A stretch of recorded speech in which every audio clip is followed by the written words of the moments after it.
नमस्कार, मैं शिवानी लोकवाणी पर आपका स्वागत करती हूं। आइए रूबरू होते हैं भीलवाड़ा से। भीलवाड़ा शहर में जल जमाव व इससे होने वाले हादसों पर भीलवाड़ा के प्रबुद्ध लोगों ने लोकवाणी पर अपनी राय रखते हुए जल जमाव की समस्या के लिए नगर निकायों को जिम्मेदार मानते हुए कहा कि वर्षा पूर्व जल निकासी की व्यवस्था नहीं होने से जल जमाव व जलजनित हादसे हो रहे हैं। वहीं शहर में पहली बारिश में ही हुए जल जमाव में आजाद नगर में रहने वाले 14 वर्षीय किशोर भविष्य की डूबने से मौत हो जाने के बाद भी नगर परिषद द्वारा जल निकासी की समुचित व्यवस्था नहीं करने पर भी लोकवाणी पर अपनी राय रखते हुए नाराजगी व्यक्त की। वहीं इसके लिए नदी नालों के बहाव क्षेत्र में हुए निर्माण व नालों की सफाई नहीं होना भी जल जमाव का प्रमुख कारण मानते हुए कहा कि भीलवाड़ा में थोड़ी बारिश में ही रोडवे बस स्टैंड, छिपा बिल्डिंग, कृषि उपज मंडी, कोतवाली के बाहर व शास्त्री नगर चौराहे के आसपास जल जमाव से बाढ़ जैसे हालत पैदा हो जाते हैं। लोकवाणी पर देखें हमारे संवाददाता प्रहलाद तेली की ये रिपोर्ट। बारिश का मौसम शुरू होते ही शहर में जल जमाव की समस्याएं शुरू हो जाती है और शहर के करीब आधा दर्जन जो मुख्य चौराहे हैं, चाहे सूचना केंद्र चौराहा हो, चाहे रोड बस स्टैंड हो, चाहे पटरी पार के बहुत सारे इलाके जहां पानी बढ़ने से आम जन को काफ़ी परेशानियों का सामना करना पड़ता है। कुछ दिन पूर्व ही जहां भीलवाड़ा में नदी नालों की सफाई नहीं होने से नाले और फ्लो होने की वजह से जो MLV जो बॉयज़ कॉलेज इसके सामने जो नाला और फ्लो होकर बहने से जहां एक किशोर की मौत हो गई, उसके बाद भी लगता है कि प्रशासन इस ओर नहीं चेत रहा है। इसी बारे को लेकर इसी आम जन और जो शहरवासी है इनकी क्या राय है, आइए हम जानते हैं। जी सर, भीलवाड़ा के अंदर जल जमाव की और जो नाले और ब्लॉक रहते हैं बहुत बड़ी समस्या है, क्या मानते हैं आप? एक तो सबसे पहले मैं आपके चैनल का धन्यवाद देना चाहता हूं कि आपने ये ज्वलंत मुद्दा उठाया जो भीलवाड़ा में बहुत ज़रूरी था। सब लोगों को ये लग रहा था कि कोई इसकी ओर ध्यान नहीं दे रहा। आपका चैनल ने इसकी तरफ ध्यान दिया, इसके लिए आपका बहुत आभार। जल भराव की जो स्थिति आ रही है, ये स्थिति इसलिए आती है कि साल भर नदी नाले जो खड्डे हैं उनकी सबकी सफाई नहीं हो पाती है, इसलिए ये सारी स्थिति है। दूसरा सबसे बड़ा रीज़न है कि ये जो बिना प्लानिंग के खुदाई होती है रोड की, उसके कारण सारे नालियां भर जाती है। तीसरा कारण ये है कि एक जैसे ही खुदाई होके पूरा वापस सही हुआ, सीवरेज का खुदाई खत्म हुई, अब गैस की खुदाई आ गई। तो ये सारी प्लानिंग अगर एक साथ कर ली जाए तो राजस्व भी बचेगा और लोगों को परेशानी भी कम होगी। और ये जो जल भराव होता है मेन तो इसलिए होता है कि इनकी सफाई नहीं होती। अभी एक नवयुवक बच्चा इस जल भराव के कारण खो चुका है, उसके माँ बाप ने अपना चिराग खो दिया है। उसके बाद ये ज़रूर है कि यहाँ के जो चेयरमैन हैं राकेश जी, उन्होंने त्वरित कार्रवाई करते हुए सबको ये निर्देशित किया कि कोई भी मेन होल या नदी नाला की सफाई अगर नहीं हुई तो वो अधिकारी, इसके लिए मैं उनका आभार प्रकट करता हूं कि आपने, और अभी हो भी रहा है। लेकिन अधिकारी लोग केवल जब उनके चेयरमैन सभापति वो जब चाबुक उठाते हैं तो थोड़ा चलते हैं वापस। तो मैं अधिकारियों को भी अपनी जिम्मेदारी समझनी चाहिए कि ये जनता, आप जनता के सेवक हैं, उस जनता के सेवक की तरह आप कार्रवाई करें और निरंतर रूप से ये नाले वगैरह साफ़ सफाई करते हैं। दूसरा एक और है सबसे बड़ा कि ये जो कॉलोनीज़ कटती है, ये भी बिना प्लानिंग के कॉलोनी काट दी जाती है, उसमें नालियाँ बाद में बनती, प्लॉट पहले कट जाते हैं। तो मैं भी ये भी प्रशासन से कहना चाहूँगा कि ये जो ये कॉलोनी जो कट रही है उससे पहले उनकी पानी की निकासी क्या हो, ये सारी हो। अब पुराना भीलवाड़ा तो पूरा डूबने लग गया क्योंकि नाले छोटे हैं, तो उनको भी मरम्मत करा के साफ़ कराना चाहिए।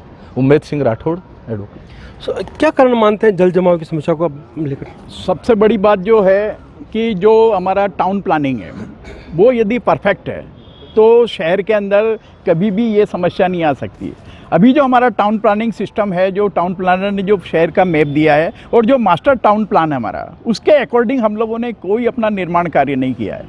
दूसरी चीज़ सबसे बड़ी आ रही है कि जो सड़कों की खुदाई साल भर चल रही है, कभी सीवरेज वाले खोद देते हैं, कभी चंबल परियोजना वाले खोद देते हैं, कभी BSNL वाले खोद देते हैं, कभी रिलायंस वाले खोद देते हैं, कभी कोई दूसरी इंटरनेट कंपनीज़ की तरफ से रोड को खोद दिया जाता है और आए दिन रोड खुदी हुई रहती है, उनमें वापस पेच वर्क भी कंप्लीट नहीं किया जाता, रोडों की रिपेयरिंग समय पे नहीं होती है और आए दिन उसमें पानी भरा होता है। और बरसाती पानी जब तालाब की स्थितियों में तब्दील हो जाता है तो वाहन चालकों को यही पता नहीं होता कि नीचे खड्डा कितना गहरा है, नाला कितना गहरा है, पानी का जो फ्लो है वो किस डायरेक्शन में जा रहा है, ऐसी स्थिति में डूबने की और जनहानि और संपत्ति की हानि की युक्त संभावना रहती है। सड़क की सुरक्षा की जिम्मेदारी स्थानीय निकायों की बनती है, वो अपनी सड़क को सुरक्षित रखे, चलने योग्य रखे और आम आदमी और उनकी संपत्तियों को सुरक्षा देने वाली रखे। यदि ऐसा नहीं होता है तो वो स्वयं क्षतिपूर्ति के लिए जिम्मेदार होंगे। एक टाउन प्लान का जो साथ साथ ही एक कॉमन लैंड्स का मामला है, सुप्रीम कोर्ट का एक जजमेंट है कि कॉमन लैंड्स पे अतिक्रमण जो हो रहे हैं उसको हटाना जरूरी है और 6 माह से पुराने जितने अतिक्रमण है उसके लिए प्रशासन की भी जिम्मेदारी तय होनी चाहिए कि किन व्यक्तियों के कारण 6 माह से पुराने अतिक्रमण भी आज जिंदा है और हैबिचुअल अतिक्रमियों के खिलाफ कार्रवाई नहीं करके भी हम अतिक्रमियों के हौसले बुलंद कर रहे हैं। इस पे भी हमको चेक और बैलेंस करना पड़ेगा और आवश्यकता हो तो इसकी सोशल ऑडिट कराना पड़ेगा। एडवोकेट प्रहलाद राय व्यास, कानूनी सलाह एवं सुरक्षा केंद्र भीलवाड़ा। बिल्कुल। तो साथ ही हम अन्य व्यक्ति उनसे भी जानना चाहेंगे, क्या मानते हैं जल जमाव की जो समस्या है कैसे शहर को निजात मिले? जल जमाव की समस्या में नगर परिषद पिछले 10 सालों से विफल रहा है। कई बड़े बड़े गड्ढे हैं, सड़कों का कार्य समय पर नहीं हो पा रहा है। कभी तो सीवरेज लाइन आती है, कभी फाइबर लाइन आती है, कभी बिजली की लाइन, भूमिगत लाइन आ रही है। अब एक नई लाइन और आ गई है, अडानी गैस पाइपलाइन। तो जिस प्रकार से केंद्र सरकार द्वारा निजीकरण बढ़ाया जा रहा है, तो निजीकरण के साथ साथ स्थानीय निकाय को ये भी सोचना होगा कि जो कार्य निजी कंपनियों द्वारा किए जा रहे हैं उन्हें समय पर पूरा किया जाए, ताकि शहर में गड्ढे नहीं हो और नालियाँ साफ रहे। साथ ही जो जिंदल को जो प्रोजेक्ट दे रखा है, पानी जो जिंदल को जो पानी यहाँ जो गंदे नाले का पानी जिंदल को दिया जाता है और उससे जो डेवलपमेंट के लिए जो रुपए आते हैं नगर परिषद के पास, उन रुपयों का भी नगर परिषद द्वारा समुचित उपयोग नहीं किया जा रहा है, जिससे वर्तमान में भी वो घटना हुई है जिसमें एक युवक जो किशोर था 15 वर्ष का, उसकी नाले में बहने से डेथ हो गई। और सबसे बड़ी समस्या तो ये है कि जैसे ही बारिश की शुरुआत हुई, बडला चौराया, साथ में Bapu Nagar, under bridge, Sanganeri gate, Bhardwaj hospital, roadways bus stand, यहाँ के ऐसे हालात हो जाते हैं। पुराना भीलवाड़ा, यहाँ पे ऐसे हालात हो जाते हैं जैसे स्विमिंग पूल बने हुए हो या बाढ़ आ रही हो, ऐसी स्थिति नगर परिषद ने पैदा कर रखी है। इसलिए मैं नगर परिषद से निवेदन करना चाहूँगा कि समय रहते उपचार करें, जिससे किसी व्यक्ति की जान जोखिम में न जाए। बिल्कुल। शहर के अंदर थोड़ी सी बारिश के बाद ही शहर के अंदर बाढ़ की स्थिति पैदा हो जाती है, क्या कहना चाहेंगे सर स्थिति के लिए? ये हालात, ये हमारा जो शहर है भीलवाड़ा शहर, विगत 20 वर्षों से झेल रहा है। यह किसी से छुपा हुआ नहीं है। जब भी शहर में छोटी मोटी जब भी कोई बरसात आती है तो सारे नाले जो है नालियाँ और नाले जाम हो जाते हैं और शहर एक छोटे तालाब के रूप में कन्वर्ट हो जाता है। आमजन इस भयंकर परेशानी से कुछ दिन के लिए पीड़ित होता है, पर वापस जैसे ये बरसात जाती है लोग इस बात को भूल जाते हैं। लेकिन मैं आपके चैनल के माध्यम से स्थानीय निकाय को ये कहना चाहता हूँ कि जब आपको जनता ने चुना है तो आपकी अपनी ये जिम्मेदारी तय होती है कि इस समस्याओं का स्थायी निदान किस तरह से हो। मेरे साथियों ने भी आपको समक्ष एक बात बताई थी कि शहर में एक बहुत दर्दनाक हादसा कुछ समय पूर्व हुआ, जहाँ एक परिवार के चिराग ने, दीपक ने अपनी इस हादसे की वजह से जीवन लीला खो दी। उसके बाद भी जब स्थानीय निकाय केवल मात्र औपचारिकता करने के लिए वहाँ जाता है, उस परिवार के पास जाता है और सांत्वना स्वरूप उनको सांत्वना देकर वापस आ जाता है, क्या उनकी ये जिम्मेदारी नहीं है कि जब एक परिवार के एक चिराग ने अपनी जीवन लीला इस छोटे से नाले में बारिश के कारण खो दी है, तो इनकी मॉरल ड्यूटी बनती है कि इन समस्याओं का किस तरह से स्थायी निदान हो। आज उस घटना को करीब 10 दिन हो चुके हैं। आप उस जगह पर जाएंगे तो आज भी आपको वहाँ केवल मिट्टी के कट्टे भरे हुए नज़र आएंगे। आज भी वहाँ कोई इन्होंने परमानेंटली कोई उसका रिपेयर नहीं किया है या स्थायी निदान उसका कुछ नहीं किया है। जहाँ इतनी टेक्नोलॉजी डेवलप हो गई है कि अगर स्थानीय निकाय चाहता है, उनकी इच्छा शक्ति है और काम करने की उनकी इच्छा है, तो ये शहर एक स्मार्ट सिटी के रूप में डेवलप हो सकता है। अंडरलाइन ड्रेनेज प्रॉपर अगर ढंग से हो जाए, आपके पास इतना पैसा है, करोड़ों रुपए केवल मात्र इस बात के बजट में दिए जाते हैं कि बरसात के जो पानी जमाव होता है, नालियाँ वगैरह साफ़ सफाई का होता है, वो बजट केवल मात्र खानापूर्ति के रूप में आपके यहाँ मीटिंगों में रहकर सिमट जाता है। उसका क्या होता है किसी को पता नहीं है। उसका सही जगह उपयोग हो, शहर में शहर वासियों के लिए उसका उपयोग हो, तो स्थायी निदान मिलेगा। यह सारा निर्भर करता है निकाय के जो प्रथम व्यक्ति हैं, चेयरमैन हैं, उनकी इच्छा शक्ति पर, उनकी जिम्मेदारी पर। वह अपनी जिम्मेदारी तय करें वह शहरवासियों के लिए कुछ काम करना चाहते हैं तो सही मायने में जब उनके पास जिंदल और प्राइवेट जितनी भी कंपनियां हैं या दूसरा जो पैसा सरकार की तरफ से उन्हें मिलता है उसका उपयोग यह करें ताकि किसी घर का चिराग दोबारा ना डूबे। बिल्कुल। साथ ही एक अतिक्रमण बहुत बड़ी समस्या है। गांधी सागर तालाब की अगर बात करें तो गांधी सागर तालाब के जो डूब क्षेत्र है उसमें भी काफ़ी अतिक्रमण हुआ और साथ ही गांधी सागर तालाब भी सिमटता जा रहा है। जी सर, क्या कहना चाहेंगे इस बारे में? गांधी सागर तालाब की जो स्थिति है वो 49 के अंदर 100 बीघे की है। इसी तरीके से धांधोलाई के यदि आप देखेंगे तो उसकी जो स्थिति है, यदि मेवाड़ स्टेट का यदि उसका पट्टा मंगा के मुलायजा करेंगे तो उसकी स्थिति भी आपको क्लियर हो जाएगी। ये पूरा महेश शिक्षा सदन से लेके जितने भी डेवलपमेंट हुए हैं पाल के ऊपर, यदि हम उसका फिजिकल और यदि रिकॉर्ड के साथ में यदि हम उसका सर्वे करें तो पाएंगे कि ये सभी प्रशासन, सरकार और पॉलिटिशियंस के बिना सहयोग के ये अतिक्रमण संभव ही नहीं थे। या इसको अतिक्रमण माने या हम कानून की आड़ में उनका नियमन माने या किसी तरीके से माने, कानून में छूट देना माने, तो सुप्रीम कोर्ट ने एक जजमेंट दिया है कॉमन लैंड्स के बारे में। और कॉमन लैंड का जजमेंट ये कि किसी भी 49 की स्थिति को हमें यथास्थिति बहाल रखना जरूरी है। और आपको मानो अमीन शाह नाले की जो सफाई जयपुर के अंदर हुई उसी कानून के अंतर्गत हुई, तो हम भीलवाड़ा के अंदर भी जितनी भी कॉमन लैंड्स पे जो अतिक्रमण है सरकार और प्रशासन सामूहिक जिम्मेदारी लेवे और उसका समाधान करे। नहीं तो जो संबंधित अधिकारी है उनकी जिम्मेदारी तय करते हुए उसके खिलाफ कार्रवाई होनी चाहिए। क्योंकि अतिक्रमियों से यदि हमने सही व्यवहार किया और उनको सजा दिलाई तो अतिक्रमण नहीं होंगे, पर हैबिचुअल अतिक्रमियों की एक लिस्ट बना के हमें उनको ब्लैक लिस्टेड डिक्लेयर करके और उसके खिलाफ कार्रवाई करना चाहिए ताकि भविष्य में कोई अतिक्रमण न कर सके। और धार्मिक स्थलों की आड़ में जो अतिक्रमण हो रहे हैं वो भी चिंता और चिंतन का विषय है। उसको भी हम संवेदनशील मुद्दा मानते हुए उसका हमें स्थायी समाधान ढूंढना चाहिए। और सभी लोगों की, नागरिकों की, अधिकारियों की और नेताओं की जिम्मेदारी है कि संवेदनशील रह के इस समस्या का हल करें ताकि जन और समाज को नुकसान न हो। Thank you. बिल्कुल। तो हमने देखा कि जो जल जमाव की समस्या, इसके साथ इसके लिए अतिक्रमण और जो अनियमित पूर्ण जो नियमन हो रहे हैं और जो पट्टे जारी हो रहे हैं, ये इसका मुख्य कारण है। शहर की अगर हम बात करें तो करीब आधा दर्जन जो जगह है जहां पर थोड़ी बारिश के बाद ही जो बाढ़ की स्थिति आ गई उस पर काबू पाया जा सके। साथ ही स्थानीय जो नगर निकाय है इनको भी इस ओर ध्यान देना चाहिए ताकि जो जल जनित जो हादसे हैं इन पर काबू पाया जा सके। लोकवाणी के लिए मैं भीलवाड़ा से प्रहलाद तेली। भीलवाड़ा जिले के शाहपुरा में नूर घाट से प्रारंभ हुई तैराकी गतिविधियों के संचालन के आज 50 वर्ष पूर्ण हो चुके हैं। जिला तैराकी संघ के तत्वावधान में यहां संचालित स्विमिंग पूल पर वर्तमान में लगभग 1 करोड़ रुपए की लागत से स्विमिंग पूल स्टेडियम का निर्माण हो चुका है। अब यहां पर राष्ट्रीय स्तरीय इवेंट का आयोजन हो सकेगा। राजस्थान तैराकी संघ के अध्यक्ष अनिल व्यास ने बताया कि पीवड़िया तालाब की पाल पर नवनिर्मित स्विमिंग पूल स्टेडियम का लोकार्पण समारोह 23 जुलाई शुक्रवार को होगा। इस लोकार्पण कार्यक्रम के तुरंत बाद पुल पर ही राजस्थान तैराकी संघ की वार्षिक साधारण सभा का आयोजन भी होगा। इसमें राजस्थान तैराकी संघ की वेबसाइट भी लॉन्च की जाएगी। यहां पर सुसज्जित कार्यालय के अलावा तैराकों व कोच के लिए कमरों का भी निर्माण कराया गया है। जिला तैराकी संघ के तत्वावधान में हो रहे इस कार्यक्रम को लेकर तैयारियां आज पूरी कर दी है। व्यास ने जिला तैराकी संघ के पदाधिकारियों से बैठक कर इनको अंतिम रूप दिया। स्विमिंग पूल को भी आकर्षक तरीके से सजाया गया है।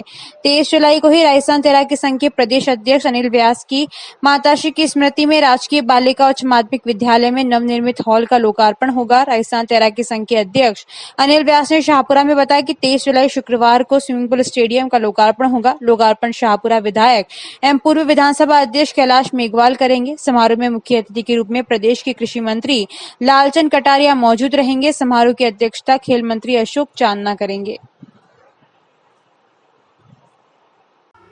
भीलवाड़ा जिला तैराकी संघ के तत्वाधान में शाहपुरा में तैराकी के इस वर्ष 50 वर्ष पूरे होने जा रहे हैं। इस उपलक्ष्य में शाहपुरा नगर पालिका और शाहपुरा के स्थानीय विधायक कैलाश जी मेघवाल और इससे पूर्व यहाँ के सांसद रहे वीपी सिंह जी और खेल मंत्रालय राजस्थान सरकार, इन सब के प्रयासों से और भीलवाड़ा जिला तैराकी संघ के साथ जो भामाशाह जुड़े हैं उन सब के प्रयासों से जो आप ये पीछे तरनताल पे नवनिर्मित स्टेडियम देख रहे हैं, 1 करोड़ रुपए की लागत से ये तरनताल का स्टेडियम बन के तैयार हुआ है। इसका लोकार्पण 23 तारीख को प्रातः हम कराने जा रहे हैं। लोकार्पण कैलाश जी मेघवाल विधायक स्थानीय शाहपुरा के द्वारा किया जाएगा। इस प्रोग्राम में लालचंद जी कटारिया कृषि मंत्री इसके मुख्य अतिथि होंगे और अशोक जी चांदना खेल मंत्री इसकी अध्यक्षता करेंगे। ये शाहपुरा में मिसाल है कि पूरे हिंदुस्तान में नगर पालिका स्तर पे किसी संस्था के पास इस स्तर का तरणताल मैं कह सकता हूँ कि राजस्थान में अपने आप में अनूठा है, और ये पहला ऐसा तरणताल है जिस पे इतना व्यवस्थित स्टेडियम और यहाँ एकेडमी के लिए कमरों का निर्माण कराया गया है। तैराकी संघ की कोई बैठक भी होने वाली है? इस अवसर पर हमारे राजस्थान तैराकी संघ की वार्षिक साधारण सभा भी होने जा रही है। तो सारे राजस्थान जितने 19 जिलों में हमारे जो संघ हैं उनके अध्यक्ष और सचिव इस वार्षिक साधारण सभा में भाग लेने के लिए पधार रहे हैं। बिजोलिया थाना क्षेत्र के देव पेट्रोल पंप बेरीसार पर बीती बुधवार रात शराब के नशे में कार से आए दो लोगों ने सेल्समैन को डरा धमकाकर 1000 रुपए मांगे। नहीं देने पर सेल्समैन के साथ मारपीट की, ऑफिस के भी तोड़ दिए। बाद में यहां से भागे इन दोनों लोगों का माजी साहब का खेड़ा में ग्रामीणों ने पकड़ लिया और जमकर मारपीट की। ऐसे में एक व्यक्ति का पैर भी टूट गया। सूचना मिलने पर मौके पर पहुंचे थाना प्रभारी एवं जाप्ते के साथ इन लोगों ने धक्का मुक्की की। एक कांस्टेबल के हाथ में दांतों से काट लिया। पुलिस ने इस संबंध में सेल्समैन पप्पू धाकड़ की ओर से, जबकि दूसरे पुलिस ने स्वयं की ओर से एक मामला राजकार्य में बाधा का दर्ज कर कार्रवाई की। सीआई सूर्यभान सिंह के अनुसार यशवंत मीणा निवासी मांगरोल जिला 12 के साथ ही नरेश कुमार सोनी महावीर नगर कोटा को गिरफ्तार कर कार्रवाई को अंजाम दिया। दोनों अभियुक्तों को भिलवाड़ा उपचार के लिए भेजा गया। बिजोलिया से ललित चावला की रिपोर्ट। दो अज्ञात युवकों कार से आए और उन्होंने मुझे पूछा वाटर कहाँ है। मैंने बताया वाटर वहाँ है। तो वाटर की 2 मिनट रुकने के बाद मेरे पास में है और उन्होंने कहा कि तेरे को पैसे दिए, जो पैसे कहाँ हैं? तो मैंने मना कर दिया, मेरे कौन से पैसे दिए। तो उन्होंने कहा चल कैमरा दिखा दिया। इस बीच में उन्होंने मेरे मुझसे मारपीट की और सीना जब्ती करने के बाद मेरी शर्ट भी फाड़ डाली और ऑफिस के कांच भी तोड़ दिए और फिर फरार हो गए। गश्त के दौरान सूचना मिली कि देव फिलिंग स्टेशन है सलार टैक पास, वहाँ पे कोई 2 व्यक्ति आए और आके उन्होंने, एक व्यक्ति ने पहले पानी का पूछा और दूसरे व्यक्ति ने जाके पप्पू धाकड़ करके वहाँ कर्मी हैं उनसे शराब के लिए पैसे मांगे।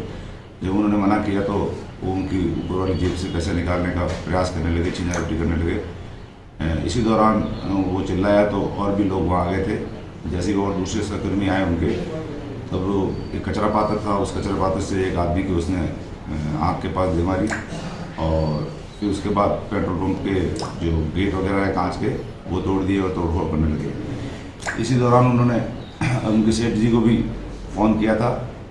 तो जब वो दूसरे और लोग आने लगे तो वो वहाँ से गाड़ी लेके भाग गए। लोगों ने उनका पीछा किया तो बीच में 1-2 बार उस गाड़ी ने रॉन्ग वे में जाके गाड़ी को चलाया था। फिर माजी साहब खेड़ा की तरफ गए तो माजी साहब खेड़ा पर जो पेट्रोल पंप वाले हैं उनके परिचितों को फ़ोन कर दिया था। तो आगे जाके रोड बंद था तो वहाँ वो दीवार से टकरा कर और भागने लगे। गाँव वालों ने उनको पकड़ लिया। पकड़ने के दौरान उनके साथ हाथापाई वगैरह भी हुई थी। हमें सूचना मिली, हम मौके पे गए थे। मौके पे जाने पर उनको हम लेके आए, नाम पता पूछा उनका। एक का नाम यशवंत मीणा है जो मांगरोल थाना क्षेत्र का रहने वाला है और दूसरा जो है उसका नाम नरेश कुमार सोनी है जो महावीर नगर कोटा का रहने वाला है। इनको वहाँ से लेके रवाना हुए। उस दौरान इन्होंने मेरे साथ भी हाथापाई हुए धक्का मुक्की की और एक कांस्टेबल है उसके भी हाथ पे उन्होंने काट खाया। जब इनका इलाज करवा रहे थे, इलाज के दौरान भी इन्होंने काफ़ी बदतमीजी की और वहाँ भी इन्होंने पुलिस वालों के साथ छीना झपटी और हाथापाई वगैरह की। उन दोनों को इलाज के लिए भिलवाड़ा भिजवा दिया गया है पुलिस के साथ। और पप्पू धाकड़ की रिपोर्ट पर भी एक प्रकरण पंजीबद्ध किया है, लूट का प्रयास और मारपीट का। और एक मेरी रिपोर्ट में भी राजकार्य में बाधा का उन दोनों व्यक्तियों के खिलाफ प्रकरण पंजीबद्ध किया।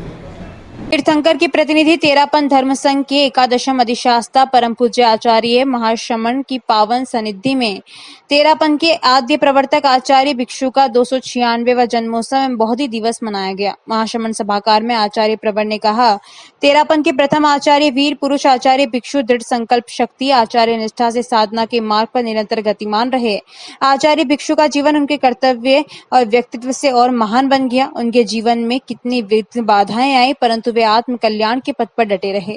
कुछ अंशों में भगवान महावीर और आचार्य भिक्षु में साम्य देखा जा सकता है। प्रभु महावीर की निष्ठा में भिक्षु स्वामी ने भी नए रूप में 4 तीर्थ की स्थापना की। आचार्य प्रबल ने आगे कहा कि आज आचार्य भिक्षु का बौद्धि दिवस है। श्री भिक्षु औत्पत्तिक बुद्धि के धनी थे। उनमें विशेष प्रतिभा, प्रज्ञा के साथ ही ज्ञान के प्रतिपादन का भी बल था। जीन वाणी के प्रति भी आस्था व समर्पण अनुत्तर था। आचार्य भिक्षु ने कितने ही आगमों शास्त्रों का गहन अध्ययन किया और प्रतिपादित किया। सत्य का अन्वेषण करके अपनी तार्किक बुद्धि से ऐसे पंथ का निर्माण किया जिसकी मजबूत गहरी नींव से आज ये संघ चहुं दिशा में आलोकित है। आज के दिन हम श्रद्धा से आचार्य भिक्षु का स्मरण करते हैं। कार्यक्रम में मुनि मोहजीत, मुनि उदित, मुनि संबोध, साध्वी मनन यशा, समणी नियोजिका अमल प्रज्ञा ने अपनी भावनाएं व्यक्त की। डिस्टेंसिंग के प्रति सजग रहें, हाथों को नियमित सैनिटाइज करें। जिन महानुभावों के वैक्सीनेशन नहीं हुआ है वे वैक्सीनेशन अतिशीघ्र करवाएं। महाश्रमण सभागार और चारित्र आत्माओं के प्रवास स्थल में मास्क अवश्य लगाकर रखें। परम पूज्य गुरुदेव के दर्शन एवं सेवा करने के पश्चात महाश्रमण सभागार में नहीं रुकें तथा उस समय भी सोशल डिस्टेंसिंग के प्रति पूर्ण सजग रहें। एक समय दर्शन होने के पश्चात बार बार दर्शन करने का प्रयास नहीं करें। सामाजिक अपने अपने घर या कुटीर आदि में ही करें। महाश्रमण सभागार एवं उसके बाहर नहीं करें। प्रवचन कार्यक्रम एवं बृहद मंगल पाठ वर्चुअल ऑनलाइन बराबर चल रहा है। इसके अपने अपने घर या कुटीर आदि में से ही सुनने का प्रयास करें। सभी जगह इस पूरे कैंपस में सभी जगह साउंड की समुचित व्यवस्था है। आप सभी अपने अपने कुटीर से ही सुनने का प्रयास करें। महाश्रमण सभागार एवं उसके बाहर भीड़ का हिस्सा नहीं बने। अपने सामान की सुरक्षा स्वयं करें। जेब कतरों से सावधान रहें। प्रशासन एवं कार्यकर्ताओं का पूर्ण सहयोग करें। धन्यवाद। बस इस चेतना की उत्पत्ति को हम एक प्रकार की बोधि कह सकते हैं। तो वो बोधि दिवस हमने इस आषाढ़ शुक्ला त्रयोदशी को मानो प्रतिष्ठित कर दिया है। क्योंकि चतुर्मास करने के लिए गए थे जाने के बाद ही अभी तो अंदाज भी मान ले 13 का दिन हुआ हो सकता है, तो इसके आसपास का हो सकता है। तो खैर आज का यह त्रयोदशी का दिन इस रूप में बोधि दिवस के रूप में भी स्थित है। तो हम आचार्य भिक्षु का स्मरण करें। ऐसी आत्मा जिसका नेतृत्व हमारे धर्म संघ को मिला। नेतृत्व क्या, उत्पादकत्व हमारे धर्म संघ को मिला, जनकत्व हमारे धर्म संघ को मिला। ऐसे महामना भिक्षु के प्रति श्रद्धार्पण करता हूँ। दानान सिद्धम अभय पयानम सच्चे सुया अनवज्जम वयंती। भीलवाड़ा में चातुर्मास सत्संग ज्ञान यज्ञ समारोह 25 जुलाई से 19 सितंबर तक आयोजित किया जा रहा है। इस चातुर्मास में त्र्यंबकेश्वर चैतन्य महाराज हरि शिवा उदासीन आश्रम में स्कंद पुराण की दिव्य कथा का दोपहर 3 बजे से 5 बजे तक वाचन करेंगे। राधेश्याम अग्रवाल ने बताया कि कोरोना की वजह से इस कथा का प्रसारण लोकवाणी चैनल पर किया जाएगा। उन्होंने सभी से इस कथा में भाग लेकर धर्म लाभ लेने की अपील की। कसंडा परिवार, अखिल भारतवर्षीय धर्म संघ, करपात्री फाउंडेशन के महात्मा यशस्वी और वितराग श्री त्र्यंबकेश्वर चेतन जी महाराज का चातुर्मास हेतु यहाँ भीलवाड़ा पधारना हो रहा है। 25 तारीख को प्रातःकाल 9 बजे छुखाड़ा सर्किट के बाद टाटा शोरूम पर उनका स्वागत किया जाएगा। उसके बाद वहाँ से बालाजी मंदिर भोपालगंज के अंदर महाराज जी आएंगे। वहाँ से पैदल चलेंगे और चिपा बिल्डिंग होकर के भारती रिसोर्ट के ऊपर उनका आवास व्यवस्था है, वहाँ रहेंगे। प्रतिदिन हरि सेवा के अंदर सुबह दोपहर 3 बजे से 5 बजे तक 18 वेद 18 पुराण, चारों वेदों पर उनका प्रवचन स्कंद पुराण के माध्यम से किया जाएगा। इसलिए भीलवाड़ा की क्या पूरे विश्व भर के अंदर ऑनलाइन गवर्नमेंट गाइडलाइन के अनुसार और लोकवाणी के ऊपर इसका प्रसारण किया जाएगा डायरेक्ट। तो सब लोग ज़्यादा से ज़्यादा इसमें आवें। ये सनातन धर्म का सबसे बड़ा कार्यक्रम है। महात्मा अखिल भारतीय धर्म संघ के प्रधान हैं और खूब विद्वान हैं। वेद व्यास जी के परिवार से इनका जन्म है, पाराशर परिवार से। इसलिए भीलवाड़ा का सौभाग्य है कि यहाँ पर 100 कुंडी यज्ञ भी किया जाएगा। 13 सितंबर से 19 सितंबर तक 2 महीने का जो कार्यक्रम है। सवाईपुर कस्बे के निकटवर्ती अकोला ग्राम पंचायत के ग्रामीण पंचायत क्षेत्र में गुजर मेवाड़ की गंगा कहे जाने वाली बनास नदी का अस्तित्व बचाने के लिए गुरुवार सुबह नदी के पास बजरी माफियों के विरुद्ध कार्रवाई नहीं करने को लेकर प्रशासन के खिलाफ धरने पर बैठ गए। कोरडी पंचायत समिति मुख्यालय से करीब 15 किलोमीटर दूर अकोला ग्राम पंचायत के बाशिंदे लंबे समय से बजरी दोहन को लेकर परेशान हैं। सुप्रीम कोर्ट द्वारा नदी नालों से बजरी खनन को लेकर लगाई रोक के बावजूद पिछले कई सालों से प्रशासनिक मिलीभगत से बड़े पैमाने पर इस क्षेत्र से बजरी दोहन किया जा रहा है, जिससे नदी का स्वरूप बिगड़ गया है। नदी में मशीनें लगाकर दिन रात ट्रेलर, ट्रक, डंपर, ट्रैक्टर आदि से भारी मात्रा में रेत निकाला जा रहा है, जिससे आसपास के गांवों के कुओं, बोरवेल में पानी सूख गया एवं जलस्तर नीचे चला गया, जिससे पीने के पानी की किल्लत तो हुई, साथ ही खेती के लिए भी किसान तरसने लग गए हैं। अकोला के सरपंच शिवलाल जाट ने बताया कि अकोला ग्राम पंचायत क्षेत्र में गुजर रही बनास नदी में पिछले कई सालों से बजरी दोहन किया जा रहा है, जिससे नदी का स्वरूप बिगड़ गया। बजरी माफियों ने ग्राम पंचायत क्षेत्र की बेशकीमती सरकारी भूमि पर बड़े बड़े बजरी के ढेर लगा दिए, जिससे पशुधन के चढ़ने के लिए कोई भूमि नहीं रही।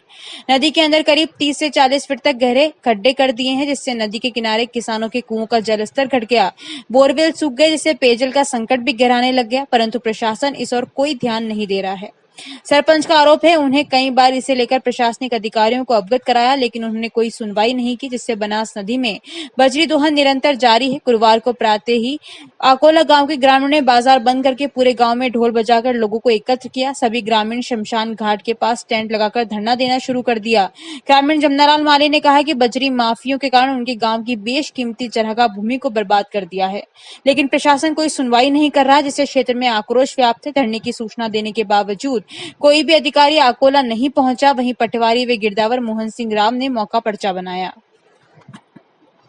निवासी अकोला, हमारे ग्राम पंचायत अकोला में बजरी दोहन हो रहा है। इसके कारण हमारा पूरा गांव परेशान है और हमारे गांव में पानी की बहुत कमी हो गई है। जल स्तर बहुत नीचे चला गया है। नदी में 30-30 फीट गहरे खड्डे कर दिए हैं और जो भी हमारी भूमि है, जायज़ खेती की जो ज़मीन है, उस पर इन लोगों ने अतिक्रमण करके वहाँ से भी बजरी डाल दी है और पूरे गांव में माहौल ख़राब कर रखे भूमाफियों ने। और इस बजरी बंद करने के लिए जब तक हमारे गांव में मतलब प्रशासन कोई कार्रवाई नहीं करेगा, तब तक यहाँ हम आंदोलन होगा और यहाँ लोग बैठे रहेंगे, भूख हड़ताल भी कर सकते हैं। प्रशासन से क्या मांग है आपकी? हमारी ये मांग है कि भाई ये जो बजरी है इसका दोहन इस कारण नहीं होना चाहिए और सही तरीके से जो हमारे पुराना चल रहा है उस तरीके से हमारे यहाँ से बजरी बंद करवा के उस बजरी बंद करवाना चाहते हैं हम, उसका मतलब बंद करवाने की कार्रवाई करावे। नाराल माली गांव अकोला छिपो का हमारे नदी के पेटे में बहुत मवेशी चरते हैं। वो मवेशी का वो चारा वो जो पूरा खत्म हो गया इस बजरी के बजाय में। पूरा ढावा पे भी बजरी, पूरे ढावा पे बजरी पड़ी हुई है। हमारे मवेशी चरने के लिए बहुत समस्या आ रही है।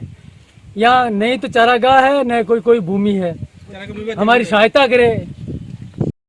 शिवलाल जाट अकोला ग्रामवासी धरने पे बैठे हुए हैं। हम यहाँ आए हुए हैं वैध बजरी रोकने के लिए। जब तक प्रशासन हमारी कोई सुनवाई नहीं करता हम यहाँ से नहीं उठेंगे, हम यहाँ बैठे रहेंगे और प्रशासनिक कार्रवाई चाहते हैं। जो वैध हो रहा है, इलीगली चीज़ हो रही है, बिल्कुल बंद होनी चाहिए। और खातेदारी जगह भी खराब हो रही है, रास्ते शमशान घाट के रास्ते खराब हो गए हैं। ग्रामवासियों के पीने के लिए कुएं नदी में बने हुए हैं, वो पानी कम पड़ने लग गया है और कुएं टूटने लगे, पाइपलाइनें तोड़ जाते हैं रेत वाले। हम लोग बहुत परेशान हैं इनसे और प्रशासन के जाते हैं शिकायत लेके तो प्रशासन हमारे ऊपर उल्टा मुकदमा लगवा के हमारे को फंसाना चाहती है और कहीं जाने का काम ही नहीं। प्रशासन को शिकायतें करते हैं आए दिन, प्रशासन कोई सुनाई नहीं करती है। हम आज धरने पे बैठे रहेंगे जब तक हमारी प्रशासन कोई कार्रवाई नहीं करेगी या पंचायत आके, जब तक हम यहाँ से नहीं उठेंगे। जानकारियों का सिलसिला यूं ही जारी रहेगा।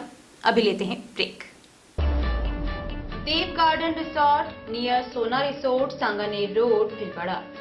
Mobile number 9782048919 7568952871। 22 AC furnished room and one hall, 20,000 square feet garden, well parking facility, nearby city, a complete solution of marriage, complete event, room facility, economic charges.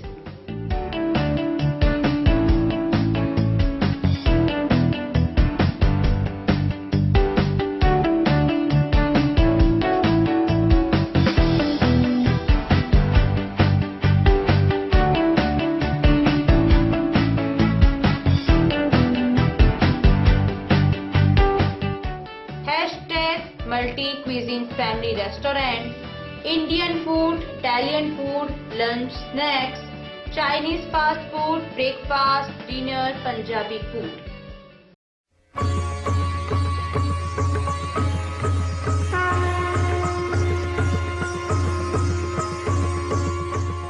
प्रज्ञानम ब्रह्म अनंत श्री विभूषित जगतगुरु शंकराचार्य गोवर्धन मठ पुरी पीठाधीश्वर स्वामी श्री निश्चलानंद सरस्वती के पावन प्रवचनों की अमृत धारा अब बहेगी लोकवाणी चैनल पर। अध्यात्म से लेकर विज्ञान तक, विश्व शांति के सिद्धांतों से लेकर वैदिक गणित के सिद्धांतों तक, जैसे अनेक विषयों पर परम पूज्य गुरुदेव के मुखारबिंद से प्रवचनों की एक अद्भुत श्रृंखला देखिए 15 मई शनिवार से केवल लोकवाणी चैनल पर। प्रसारण समय प्रतिदिन प्रातः 7 बजे से 8 बजे तक एवं पुनः प्रसारण शाम 4 बजे से 5 बजे तक। श्री गणेश उत्सव प्रबंध एवं सेवा समिति भीलवाड़ा के सौजन्य से महात्मा गांधी चिकित्सालय परिसर स्थित राजकीय आयुर्वेद चिकित्सालय में हर महीने की 27 व 28 तारीख को प्रातः 9 से 1 बजे तक दमा, अस्थमा, नया पुराना खांसी जुकाम, सांस की तकलीफ हेतु शिविर का आयोजन किया जा रहा है। चिकित्सक डॉक्टर अंजू वधवा, डॉक्टर देश दीपक वधवा। ब्रेक के बाद एक बार फिर आपका स्वागत। आइए देखते हैं कुछ अन्य जानकारियां। हरिशिवा उदासीन आश्रम सनातन मंदिर भिलवाड़ा में चल रही 51 दिवसीय शतचंडी महायज्ञ अनुष्ठान, जिसकी पूर्णाहुति 15 जुलाई को हुई थी। 20 जुलाई को आषाढ़ शुक्ल पक्ष देवशयनी एकादशी पर महामंडलेश्वर स्वामी हंसराम उदासीन द्वारा यज्ञ नारायण भस्मी को मां गंगा हरिद्वार में विसर्जित किया गया। संपूर्ण अनुष्ठान में स्वामी जी सहित सभी भक्तों एवं श्रद्धालुओं ने विश्वव्यापी संकट से निवारण एवं भारतवर्ष में बनी कोरोना वैक्सीन की सफलता की प्रार्थना की।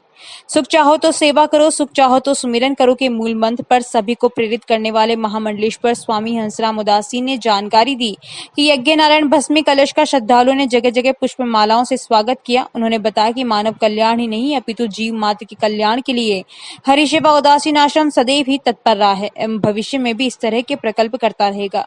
स्वामी जी ने जल्द ही इस विश्वव्यापी आपदा से सभी को निवृत्त करने की आशा जताई। वे सभी सनातन धर्म प्रेमियों को सनातन धर्म व सनातन संस्कृति की सेवा सुमिरन करने की मां गंगा पर प्रार्थना की और सर्वे भवंतु सुखिनः की कामना की। इस अवसर पर आश्रम के ब्रह्मचारी सिद्धार्थ, कुणाल, इंद्रदेव और सारथी श्याम जाट साथ में रहे। स्वामी जी की हरिद्वार यात्रा में विभिन्न आश्रमों, धर्म स्थलों पर संतों महापुरुषों का सानिध्य प्राप्त हुआ। मांडल में राजस्थान प्रदेश कांग्रेस शैक्षिक प्रकोष्ठ के आह्वान पर प्रकोष्ठ की स्थानीय इकाई ने जिला संयोजक भूपेंद्र दत्ता के निर्देश पर गुरुवार को पेट्रोल, डीजल और रसोई गैस की कीमतों में रिकॉर्ड तोड़ वृद्धि के विरोध में कस्बे के ब्यावर मार्ग पर स्थित इंडियन ऑयल के पेट्रोल पंप हस्ताक्षर अभियान चलाकर विरोध प्रदर्शन किया। प्रकोष्ठ के जिला अध्यक्ष बनवारीलाल ओझा ने बताया कि केंद्र सरकार द्वारा पेट्रोल, डीजल और एलपीजी गैस के दामों में बेतहाशा वृद्धि के कारण आमजन का बजट गड़बड़ा गया है। लोगों को इससे काफी परेशानी का सामना करना पड़ रहा है। हम लोग केंद्र सरकार से इनके दामों में तुरंत कमी करने की मांग करते हैं। इस अवसर पर पंचायत समिति सदस्य प्रतिनिधि सत्यनारायण मंडोवरा, जिला इंटक वरिष्ठ उपाध्यक्ष कन्हैयालाल शर्मा, राम नारायण सारस्वत, सुरेश चंद्र शर्मा, पूर्व सरपंच जगदीश चंद्र चौधरी, राम प्रकाश बसे, नारायण लाल बिरला, संजय तिवारी, मुरलीधर जोशी, उमाशंकर बैरवा आदि लोग मौजूद थे।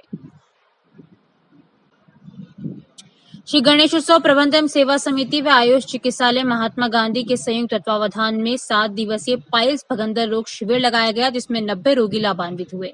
इस शिविर में doctor GL Sharma, doctor Anurag Sharma, nurse Anjana Sharma ने सभी रोगियों को देखकर परामर्श दिया। अध्यक्ष दलाल समदानी ने बताया कि शिविर में सभी जरूरतमंदों को दवाइयां व परामर्श निःशुल्क दिए गए। इस शिविर में सुभाष अग्रवाल, लादू माली ने सेवाएं दी। भारत स्काउट व गाइड की सीओ गाइड अनीता तिवारी ने बताया कि भारत स्काउट व गाइड के district chief commissioner Babulal Jaju ने डॉक्टर कल्पना शर्मा, प्रिंसिपल स्वामी विवेकानंद राजकीय मॉडल स्कूल बनेड़ा को जिला संयुक्त सचिव व हेमेंद्र कुमार सोनी, राजकीय उच्च माध्यमिक विद्यालय मॉडल को जिला प्रशिक्षण आयुक्त स्काउट भीलवाड़ा के पद पर नियुक्त किया है। अभी के लिए इतना ही। धन्यवाद।